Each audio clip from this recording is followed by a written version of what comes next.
আমরা প্রায় সময়ই বিষাক্ত সাপ কামড়ে দেওয়ার ঘটনা শুনে থাকি, তবে এবার দেখা মিলল এক বিস্ময়কর ঘটনা। ঠাকুরগাঁও জেলার বালিয়াডাঙ্গি উপজেলার চারল ইউনিয়নের মোহাম্মদ মইনুল ইসলামকে বিষাক্ত সাপ কামড়ে দিলে তিনি শুধু চিকিৎসা নিতে হাসপাতালে ছুটে যাননি, সঙ্গে করে নিয়ে গিয়েছিলেন সেই সাপকেও। জানাজানি হতেই পুরো এলাকায় সৃষ্টি হয় এক চাঞ্চল্যর। গত শনিবার এই ঘটনাটি ঘটে।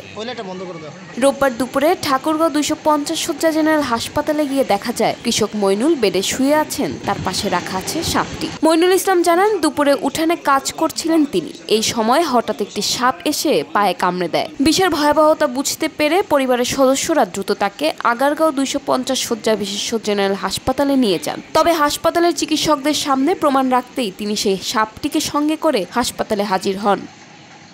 মানে দুপুর 11টার সময় 10টার সময় আমি তো বস্তা বস্তা জাগ করা ছিল, ওই বস্তাগুলো আমি প্লাস্টিকের বস্তা ঢুকে বাঁধে রাখার জন্যই করছিলাম।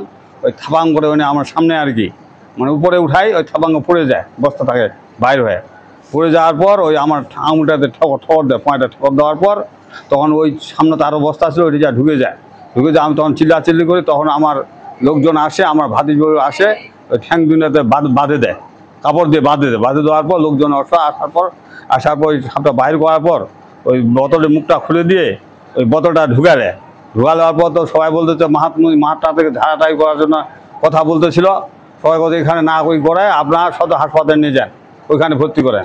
তখন আমার ভাতিজা হয় যে দুরামারি পর্যন্ত ওই মোটরসাইকেলে আগায় দেওয়ার পর ওখানে চার্জার এখানে আসে ভর্তি হওয়ার পর তারপরে এখানে ওই স্যালাইন দেয়, 3টা ইঞ্জেকশন দিল, আর এখানে বাঁধে দিল আবার দেখেনে, আবার তো চিকিৎসা করে এবার এখন সুস্থ আছে আর কি, বীজ ব্যথা এখন নাই।